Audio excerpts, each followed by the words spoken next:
ফয়সালের দেশের বাইরে চলে যাওয়ার তথ্যের বিষয়ে যা বলছে পুলিশ। তারেক রহমানের প্রত্যাবর্তন উপলক্ষে যুবদলের স্বাগত মিছিল। দীপু দাসের লাশকে ঝুলিয়ে পোড়ানোর ঘটনা আতঙ্ক তৈরি করেছে সাইফুল হক। দগ্ধ বেলালকে দেখতে লক্ষ্মীপুরে তারেক রহমানের উপহার নিয়ে রিজভী। প্রিয় দর্শক, এবার জানিয়ে দিব বিস্তারিত।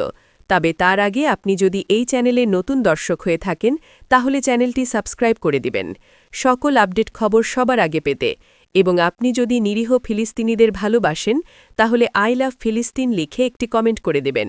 এবার বিস্তারিত। ইনকিলাব মঞ্চের মুখপাত্র শরীফ ওসমান বিন হাদি হত্যায় মূল অভিযুক্ত ফয়সাল করিম মাসুদের অবস্থান নিয়ে নানামুখী তথ্য প্রচার পাচ্ছে। এর মধ্যে সবচেয়ে বেশি আলোচিত হয়েছে তার ভারত পলায়ন সংক্রান্ত ধারণাটি। এ বিষয়ে এখনও সুনির্দিষ্ট করে কিছু বলতে পারেনি পুলিশ। রোববার সন্ধ্যায় স্বরাষ্ট্র মন্ত্রণালয়ের জরুরি সংবাদ সম্মেলনে কথা বলেন পুলিশের অতিরিক্ত আইজি খন্দকার রফিকুল ইসলাম। তিনি জানান, জুলাই বিপ্লবী ও আধিপত্যবাদ বিরোধী শহীদ শরীফ ওসমান বিন হাদি হত্যায় মূল অভিযুক্ত ফয়সাল করিম মাসুদের অবস্থান সম্পর্কে সুনির্দিষ্ট তথ্য নেই। ফয়সাল দেশের বাইরে চলে গেছেন এমন নির্ভরযোগ্য তথ্যও পাওয়া যায়নি। পুলিশের এ কর্মকর্তা বলেন, সে যে দেশের বাইরে চলে গেছে এমন নির্ভরযোগ্য তথ্যও পায়নি। অনেক সময় অপরাধীরা তাদের অবস্থান নিয়ে বিভ্রান্তি ছড়িয়ে থাকে। ফয়সালের শেষ অবস্থানের বিষয়ে আমাদের কাছে সুনির্দিষ্ট তথ্য নেই। এটা পেতে আমাদের বাহিনী এবং গোয়েন্দা সংস্থা কাজ করছে। সাংবাদিকের এক প্রশ্নের জবাবে তিনি বলেন, সফলতা ব্যর্থতা আপনারা বলতে পারবেন, আমরা আমাদের সর্বোচ্চ প্রচেষ্টা অব্যাহত রেখেছি। আমাদের প্রত্যেকটা আইন শৃঙ্খলা বাহিনীর অর্গান, আমাদের police headquarters, DMP, DB, BGB সবাই কাজ করছে। বিএনপির ভারপ্রাপ্ত চেয়ারম্যান তারেক রহমানের স্বদেশ প্রত্যাবর্তনকে সামনে রেখে রাজধানীতে স্বাগত মিছিল করেছে ঢাকা মহানগর উত্তর যুবদল। রোববার ২১ ডিসেম্বর ঢাকা বনানী কাকলী ফুড ওভারব্রিজের নিচ থেকে এই মিছিলটি শুরু হয়ে মহাখালী কাঁচাবাজার গিয়ে শেষ হয়। দীর্ঘ ১৭ বছর পর আগামী ২৫ ডিসেম্বর লন্ডন থেকে দেশে ফিরছেন তারেক রহমান। যুবদল ঢাকা মহানগর উত্তরের আহ্বায়ক শরীফ উদ্দিন জুয়েল এবং সদস্য সচিব সাজ্জাদুল মিরাজের নেতৃত্বে মিছিলে ঢাকা মহানগর উত্তর যুবদলের যুগ্ম আহ্বায়ক, সদস্য এবং উত্তর যুবদলের আওতাধীন ২৬টি থানা ও ৭১টি ওয়ার্ডের হাজার হাজার নেতাকর্মী উপস্থিত ছিলেন। মিছিল শেষে সংক্ষিপ্ত সমাবেশে যুবদল ঢাকা মহানগর উত্তরের আহ্বায়ক শরীফ উদ্দিন জুয়েল বলেন, বিএনপির ভারপ্রাপ্ত চেয়ারম্যান তারেক রহমানকে বরণ করে নেওয়ার সব প্রস্তুতি করেছে ঢাকা মহানগর উত্তর যুবদল। এই মিছিলের মাধ্যমে আনুষ্ঠানিকতা শুরু করা হল। ময়মনসিংহের ভালুকার গার্মেন্টস শ্রমিক দীপু চন্দ্র দাসকে পিটিয়ে মারার পর লাশ ঝুলিয়ে পড়িয়ে দেওয়ার ঘটনাকে এদেশে নজিরবিহীন বিভৎসতা হিসেবে আখ্যায়িত করে এর তীব্র ক্ষোভ ও নিন্দা জানিয়েছেন বিপ্লবী ওয়ার্কার্স পার্টির সাধারণ সম্পাদক সাইফুল হক।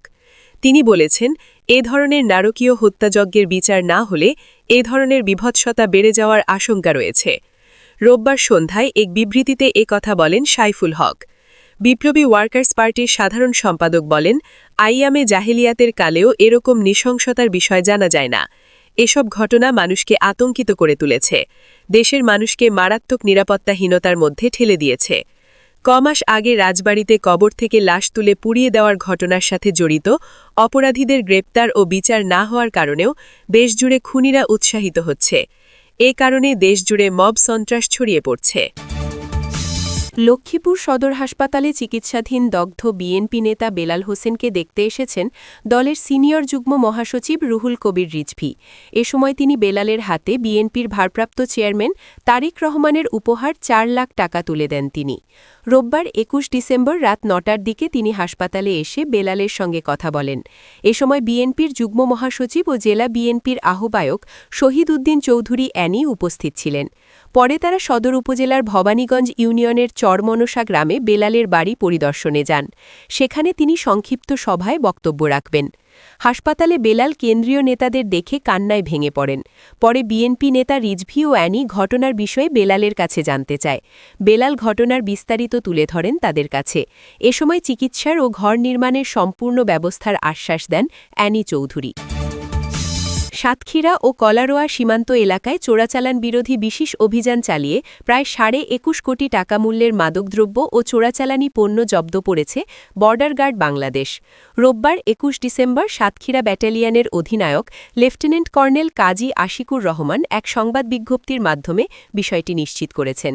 তিনি জানান, ব্যাটালিয়নের অধীনে তলুইগাছা, মাদ্রা, হিজলদি, সুলতানপুর ও চান্দুরিয়া বিওপি, পাশাপাশি ব্যাটালিয়ন সদর ও বাকাল চেকপোস্ট এলাকায় একযোগে বিশেষ অভিযান পরিচালনা করা হয়।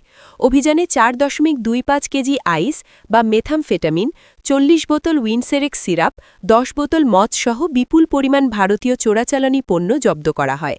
তিনি আরও জানান, এসব মালপত্রের বাজার মূল্য আনুমানিক ২১,৩৫,৭৩,০০০ টাকা। গোয়েন্দা তথ্যের ভিত্তিতে সাতক্ষীরা সদর ও কলারোয়া উপজেলার সীমান্তবর্তী বিভিন্ন স্থানে পৃথক অভিযান চালানো হয়েছে।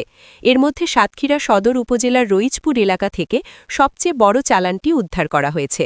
জব্দ করা মালপত্র অবৈধভাবে ভারত থেকে বাংলাদেশে পাচার করা হচ্ছিল।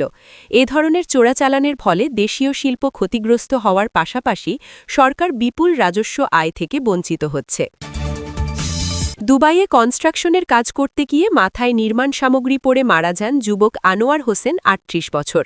মৃত্যুর ১৯ দিন পর শনিবার রাতে মরদেহ গ্রামের বাড়ি জামালপুরের মাদারগঞ্জ উপজেলার গাবের গ্রামে আসে। রোববার সকালে নিহত যুবকের বাবা, সৎ মা ও সৎ ভাইয়েরা সেই লাশ ফেলে পালিয়ে যান।